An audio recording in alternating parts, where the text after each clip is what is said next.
What's up, everybody? Today we're counting down the top 10 NFL coaches in the league going into 2020. This is being released on opening night. Chiefs versus the Texans. I wonder if one of their coaches will be on this list today. But I'm hyped for that game. I don't know who's going to win. We're going to find out pretty soon in the next few hours as I release this on opening night. We're counting down from 10 to 1 with a few honorable mentions at the beginning as well. But let's get into this video. Dime dropping NFL sports productions. Like the video, subscribe, and join the Discord if you enjoy this or want more NFL content. First honorable mention is a coach who finished just outside the top 10. This is Frank Reich from the Indianapolis Colts.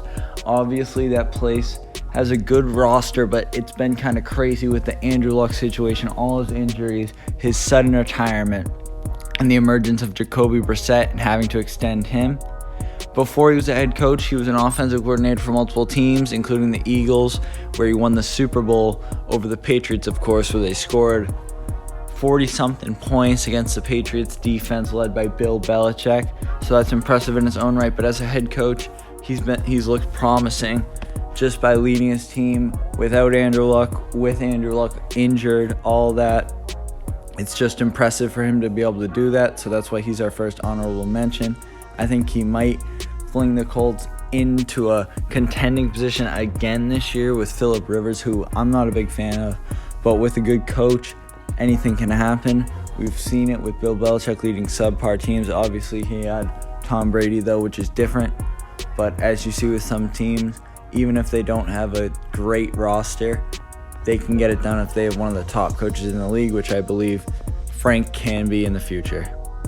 My next honorable mention coach is Brian Flores, former defensive coordinator for the New England Patriots. In his rookie year as a coach, he was actually very successful. Despite having a 5-11 record, they did go 5-4 to end the season with arguably the worst roster in the entire NFL. This offseason, they're looking dangerous. They signed a bunch of very good free agents, including Byron Jones, star corner from the Cowboys. He was probably one of the top corners on the market last offseason, as well as Kyle Van Noy, who came from that Patriots defense. So I'm trusting that Brian Flores knows how good he is and knows that he could be a star in the NFL, as they gave him a lot of money as well. They also signed Eric Flowers, Landon Roberts, Shaq Lawson, and Emmanuel Ogbah, with other low-key free agents other than that, but those are the main ones that they signed, who are all very good at football and will help that team look dangerous this year. Last year they had Minkah Fitzpatrick. They traded him for a first-round pick. Anyways, they ended up with 3 first-round picks and 8 other picks later in the draft. And with those picks, they took Tua Tagovailoa, Austin Jackson, and Noah Igbenogany. Tua is obviously the Alabama superstar quarterback. He was projected consensusly to be the number 1 pick this year before the season. Tank for Tua was trending. The Miami Dolphins fan base was saying tank for Tua. All they wanted was Tua. They didn't care if they lost all 16 games. Brian Flores was able to motivate Ryan Fitzpatrick and that team to win 5 games after the first half of the season. They still get Tua at 5 due to his injuries and Joe Burrow's excellence this season in college. Austin Jackson is one of the tackles in this elite class of 3 or 4 guys who are going to be stars at this level from USC. And Noah Igbenogany is a cornerback who they're going to try to pair up with Byron Jones and others on their defense as they look to become a much better team in the NFL this year.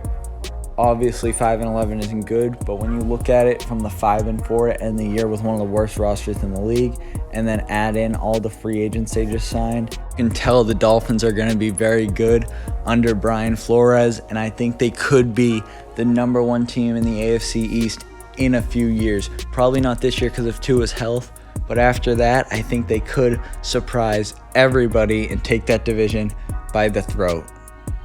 My next coach is a former Patriots superstar, Mike Vrabel. He was a linebacker for the Patriots, obviously, during their first dynasty where they won 3, and then they had a little gap, but he was on the team for the second set of Super Bowls. Although he still was there for the first few that they won with Tom Brady and Bill Belichick. He was the defensive line coach at Ohio State before he went to the Houston Texans, became their linebackers coach, and then eventually their defensive coordinator before becoming the head coach at Tennessee. A lot of people did not like that Tennessee hired him, but they did anyways. And obviously you saw it last year.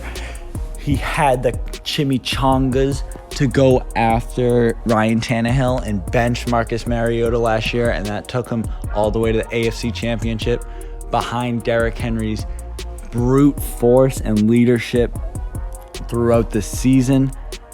They upset the Patriots, and then they even more importantly upset the Ravens in the second round before finally losing to the Chiefs even after getting a lead in the AFC Championship. I think the Titans can have another run in the playoffs, and this year they're going to try to win the division and secure the bye. Only one bye this year, though, so it's going to be really tough to do that. They just signed Derrick Henry to an extension. I'm excited to see how that plays out. And now the first coach on the actual list, 10th ranked coach in the league for me is Mike Zimmer. Mike Zimmer has been the coach of the Vikings, obviously just got an extension too. So congratulations to him. There was that year in 2017 with Case Keenum where they went all the way to the conference championship, the NFC championship, where they lost to Nick Foles and the Eagles. That year was magical, obviously. The Minneapolis Miracle, Stephon Diggs was his thing. And in the past 3 years, he's led them to an average of just over 10.5 wins a season. So he's been successful recently. And I think the Vikings will be successful this year as well. I think Kirk Cousins is a little underrated. People don't understand that he can win games in the playoffs. He just isn't one of those quarterbacks that's going to carry you through them. But with Dalvin Cook and the rest of that offense, I think they'll win another playoff. They'll be in the playoffs again this year, maybe win another playoff game just like they did last season. But this Vikings team is underrated by most people, and Mike Zimmer is a top 10 coach in my book. Next coach is the defensive-minded coach of the Buffalo Bills, Sean McDermott. He obviously has Josh Allen, strongest arm in the league according to Madden. That team looked very good last year as they went to the playoffs and made it to overtime against the Texans before ultimately losing. I think they are equal favorites, in my opinion, to win the AFC East this year. I think those two teams are going to be the ones battling it out this season. But as that division improves, maybe Sam Darnold gets good, but I think the Dolphins will definitely be good. They're going to have a lot of competition, unlike the Patriots have had in the last 20 years. I think they will. But this team with Sean McDermott is just over 500 in 3 years. And he's one of the best coaches. He's built that team along with their GM. And that team looks to be very, very, very good this year with Stephon Diggs added to the mix. Their biggest problem last year was offensive weapons on the outside. Now with Devin Singletary, Stephon Diggs, John Brown, Cole Beasley on that offense, they could win some more games this year, and I think they might even win a playoff game. That's why Sean McDermott's number 9. He's led that team from the ground up. He's built it all the way up. And now they're going to be contending for a Super Bowl in the next few years with Josh Allen still on his rookie contract. Next up, we have our first Super Bowl winning coach. This is Doug Pederson of the Eagles. Him and Carson Wentz led that team to the playoffs last season. And that team, except for Carson Wentz and except for the coach, Doug Pederson, was not healthy. They were battling through so many injuries. It was an accomplishment just to get to the playoffs, although they got help from their terrible division last year and the Cowboys just being bad at freaking football. They got that clutch dub against the Cowboys late in the season, and that propelled them into the playoffs. Doug Pederson is a Super Bowl winning coach, and that's just a validation that puts you in a football greatness. There's only one coach above him on this list left that does not have a Super Bowl ring. Comment below and let me know who you think it is. This next coach is Pete Carroll. He just needs to run the damn ball. He'd be such a great coach. He'd be even higher on this list if he just knew to run the damn ball. You got the best running back in the league. Beast mode. They call him a beast for a reason. Give him the ball on the goal line. But honestly, with Pete Carroll, him and Russell Wilson have been the reason the Seahawks have been stable. Their offensive line has been weak. Their defense has been deteriorated ever since the Legion of Boom left. But with him and Russell Wilson, they're in contention every single year, and they're always one of the top teams that people expect to win the Super Bowl, and they just need to get back there. I think they will very soon.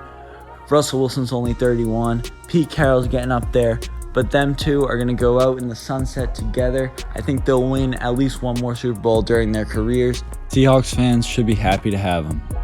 Sixth-ranked coach is Sean Payton of the New Orleans Saints, obviously. I don't think he's a top 5 coach like a lot of people seem to think. I just feel like he doesn't take responsibility or accountability for his team losing every year in the playoffs. There's always someone else to blame other than his own players or himself in general. As the head coach, he has to get his players in line and get them to win a playoff game on their own, and they can't blame it on anyone else. They got to deal with it. They got to blow someone out so they don't have to worry about the refs making a bad call. They need to win a playoff game. They haven't won one in a while, although he has won a Super Bowl, so obviously he's proven as one of the top coaches in the league. I just feel like he's overrated by the general public and really needs to take accountability for his team losing the playoffs. I think the Saints are still one of the best teams in the league. They're one of the top Super Bowl contenders in my tier list. I had them in the interior bubble, so top 4 team to win the Super Bowl this year. That was a little while ago. Let's see if it changed. Maybe I'll release a new video on that as we start this NFL season for 2020. But Sean Payton and the Saints in general just need to step it up in the playoffs now. They're obviously have been one of the best regular season teams in the past few years, and they will be again. I just think he needs to take accountability, and his team needs to take responsibility of why they keep losing in the playoffs. That's why he's ranked 6th and not any higher. Thanks for watching that one, everybody. Comment below who you think will win on opening night, either the Chiefs or the Texans. Also, comment what you agree or disagree on. Thanks for watching the entire video. Join the Discord in the description, like the video, and subscribe to the channel. Also, be sure to follow the Instagram and Twitter in the description below. Thanks for watching. Watch the top 5 part 2 of this video coming out right after. It should already be out, so go watch that video and join the Discord.